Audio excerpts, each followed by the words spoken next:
What's up guys, welcome back to the channel. So as you guys know, I do a lot of streaming and gaming. And with streaming and gaming, you're gonna need, the games, the person to do it, the audience, and a good PC. Now I have all of those except for one thing, and that is my PC.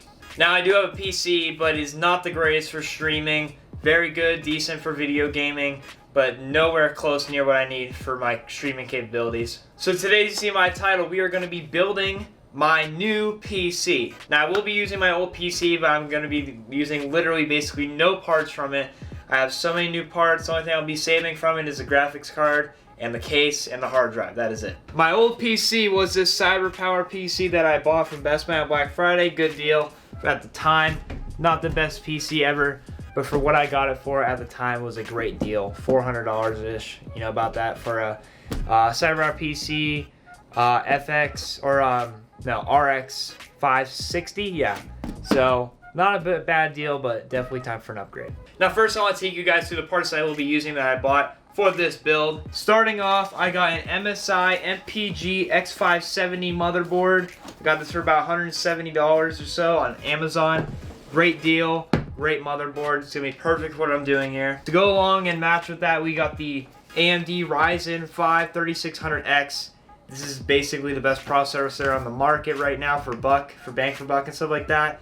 I did get the X version, even though it does give a slight increase in performance. It was only $5 more than the 3600 at the time, which is why I recommend getting this. If it is that $50 margin, you might not need to get it, but since it was $5 more, might as well get it, right? For RAM, I got Vengeance LPX 16GB 3200 megahertz DDR4 RAM for the motherboard. This is great low profile RAM.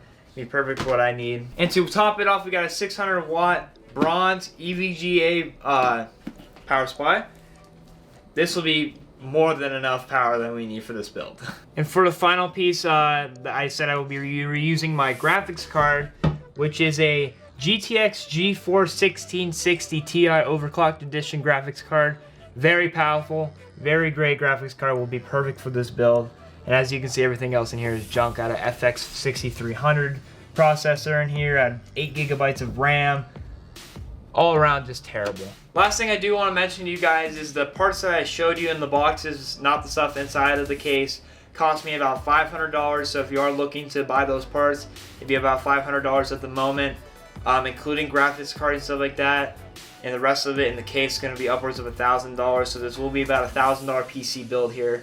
But that's about it. So let's get into it. So to start off this build, I will be disconnecting all of my previous parts and stuff in this computer and wiring and all that, so we can get a fresh start and install all of our new hardware.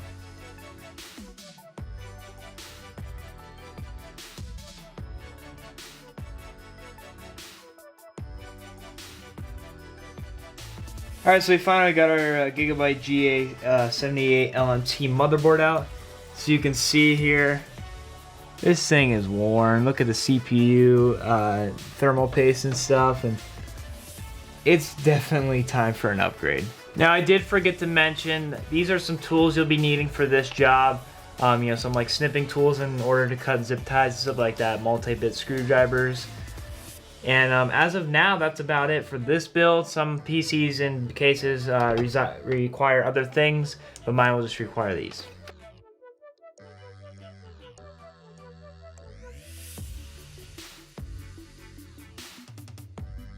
Also, I do recommend either a tall jar or a magnetic tray in order to keep track of all your, loose bits that you take off during your build. Just so you guys know, my previous supply was a EVGA 450 bronze edition. I am upgrading to a 600. Definitely will be enough power for this build. I finally cleaned up the case and everything, made it look all clean and stuff. So now we're getting out the motherboard here, and we're going to install our CPU and get things really going. Like I said before, we're using the Ryzen 5 3600X. This is what will be powering our whole entire PC for a very, very long time. What's also nice about these Ryzen CPUs and many other CPUs is they come with very nice heat sinks right off the bat. Like, just look at that one. This one even comes with pre-applied thermal paste, so I don't have to worry about all that junk and messing it up. So okay guys, so we are now going to install our Ryzen 5 3600S processor into this motherboard. This is the most important part of the build, and it is most scariest, but it is not hard at all. So you're gonna find the triangle on the corner of your CPU. That will focus for me. Gold triangle in the upper right hand right hand corner there. You're gonna line up with a dot on your motherboard, which you'll see, or a triangle. And when you put it in, it'll fall into place just like that if you have gotten it correctly. I'd recommend giving it a little wiggle, make sure that it's in there, and if it falls in, then you're good. Then you just push your arm down, retention arm back into place, and you are set. So now moving on to our RAM, I'm using again the Vengeance LPX 16GB to 8GB configuration. So this is super easy to install. All you're gonna do is push back the tab. Most likely will only be one side on modern motherboards. Now the only thing you really need to worry about here is this notch. You want to make sure that notch is lined up with your motherboard's notch. So therefore mine would go in like this. Push hard until you hear a click. Don't worry about pushing too hard. And you want to spread your RAM out by one slot each. So since I'm using 2, mine would go here. If you're using 4, obviously they just go in one by one. But since I'm only using 2, I will leave a space in between like that. Now typically next I would move on to the SSD, but I am not using an SSD for this build, possibly in the future, and if I do, I will show an installation guide on that. So now we're just gonna move on to our heatsink for our CPU. Now installing the heatsink, all motherboards are very much different in the way they mount and stuff like that. With mine, my back plate goes on the back through the holes, very easy, and then this just literally sits on top and screws right in. So this is probably the simplest version of a heatsink that you will find. So if you are doing my similar build, you'll have a very easy time doing this. Luckily for me, this has pre-applied thermal paste. You know, I don't really like to mess with that stuff. I mean, it's super easy, nothing to worry about if you do have to do it, but I just prefer having it obvious that it's gonna be perfect when I put it on.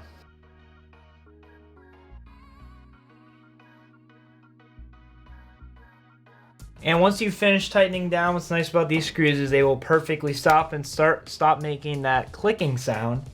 And then once you've done that, you just make sure it's in there good, which mine is, and then your CPU header fan should be very close to one of the corners of it. Mine happens to be the top right corner right here. So then you just plug that in very simply and you're good to go. So next we're gonna install our motherboard. The first step of doing that is installing your IO shield from your motherboard you just got. Do not use your previous one, most likely will not work. Simply just put it in from this side of the computer and push it in. Push on each corner, I'll click in, very easy. But now we're gonna put the motherboard in. So I've already installed my motherboard, which is pretty simple. I wish I would have showed you before I put it in, but anyways, you just kind of put it in at an angle with your IO shield, putting your IO into your IO shield, and then place it flat onto the studs. And then once you put them on the studs, you're gonna screw them in, and then you'll get wiring. I recommend doing your fan wires first before you screw in your motherboard and stuff, because you know, just want to make it look good, I guess, like the lengths and stuff of that. So I like mine very short, so just put them into your fan plugs, which on the motherboard will say fans, ones, fans, stuff like that. Wiring is actually, seems like it'd be one of the hardest things, but it's not hard at all. Each mount and plug and stuff like that has what it is on it. So like if it's a USB plug, it'll say USB 3 or whatever. And if it's a fan plug, it'll say fan. So, you know, take your fan cord, run it through the back, put it up through one of the holes in the case. And I have a fan plug right here, so I just ran it right through here to the fan. So pretty simple, not hard at all, so don't worry. And then once you're done, just mount, make sure all your mounting holes are lined up, and then mount your motherboard.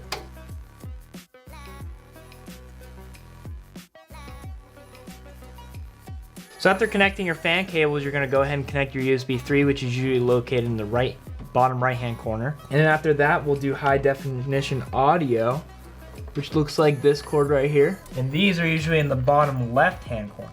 Now just make sure you're plugging these in correctly when you do, because the pins are very fragile. Next up, you plug in all your RGB components. And the only RGB component I have is my power switch and stuff like that. All my other stuff is manually done right here, as you can see. So in the bottom right-hand corner is a bunch of pins. There is 4 on the top, 5 on the bottom in case of my motherboard. They are separate in rows. So you don't plug them in like this, you plug them in sideways. So therefore, I would skip the first 2 pins, put my power supply in these last 2 pins on the top row. So next you would run your SATA data cable from your hard drive. Mine happens to be here in the back. just slides in there easily, and then you figure out your routing points, and it would end up right coming through here into the motherboard. Next up, we're going to install our power supply. So our power supply here, we're going to need to face the fan downwards and put it into the case. Obviously, it should fit if you have done the correct part buying. So face it downwards like this, put it right in, and the screw holes should line up perfectly, which in my case they do. So next for our installation, we're going to grab the 24-pin connector from our power supply. It might be a 20+4 or a straight 24. Mine happens to be a 20+4. You're going to route that through your computer case, obviously, and connect it in the upper right-hand corner of your motherboard here. You can see I have a 24-pin connector right here. So right there I have a 24 connector pin. I'm just going to route it through here and put it into the motherboard. Check to make sure it's in there firmly, and you should be good. So next you're going to find your EPS connector from your power supply, which is a 4+4. They also will be labeled CPU depending on your power supply. Mine says CPU. This is your CPU power supply. So again, we're going to route this through the computer. So I'm going to go up through here.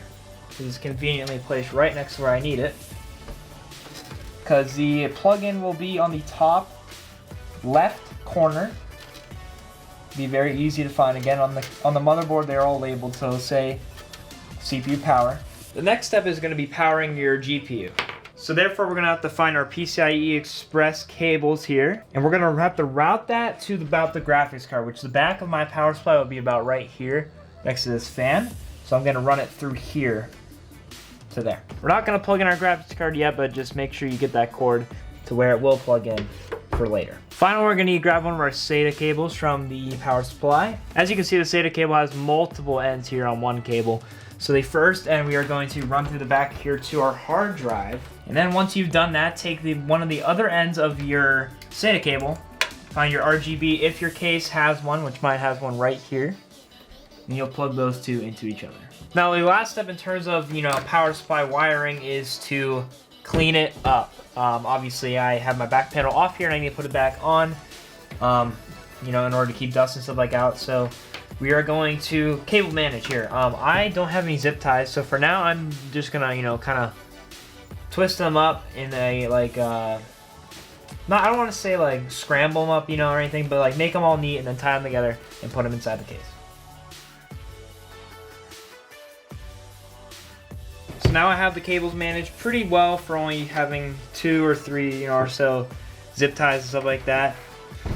And I'm not going to put the back plate on or anything right now because we want to run the computer first and we're not done setting it up anyways. So now for the moment everyone's been waiting for, the graphics card. So we're going to take our graphics card here, and as you see, it has a double wide slot here. So on the back of your computer you have all these slots, and depending on your graphics card, mine takes 2 slots. So I opened up 2 slots here, and we're going to put the graphics card in now. Alright, for your graphics card, you're going to find your top slot on your motherboard, which is where your graphics card go. You always want to install it on the top slot because that's the one that has the most power going to it.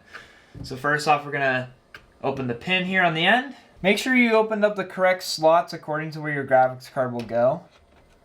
For mine, it's the top 2 slots. And then once you get it lined up, you're going to push it in until you hear a click.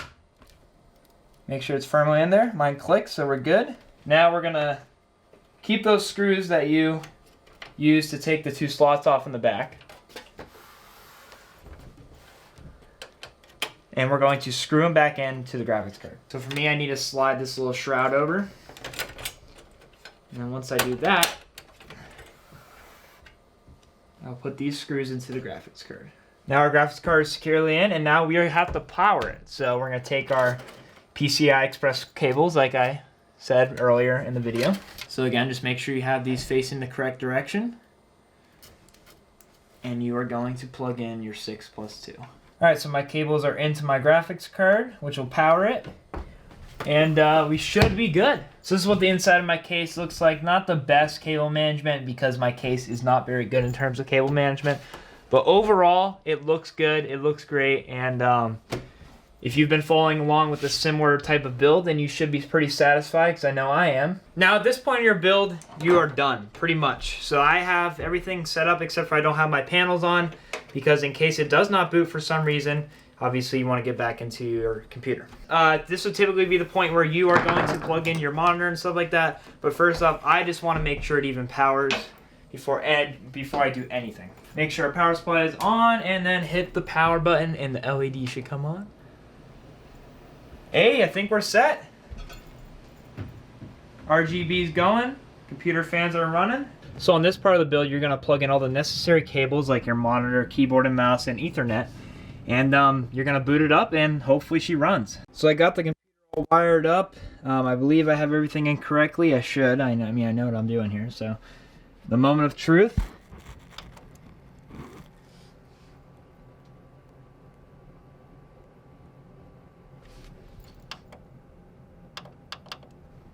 Oh, fuck. You know, I probably should have the power supply on. See if she boots. I do have a hard drive in my previous hard drive, so it should load up to my old, you know, data and stuff that I have. Okay, so this is perfectly fine. This is when you have new equipment in your computer, well, hardware in your computer, but you do not have the RAM, I mean, not the RAM, the right drivers and stuff for it, which is obviously exactly what we don't have. We have new equipment, and we don't have the right drivers. So, device change, CPU or memory, or CMOS have been cleared. Please enter setup to configure your system. So, we're going to press F1 for setup. Press F1, and boom, we are in the BIOS.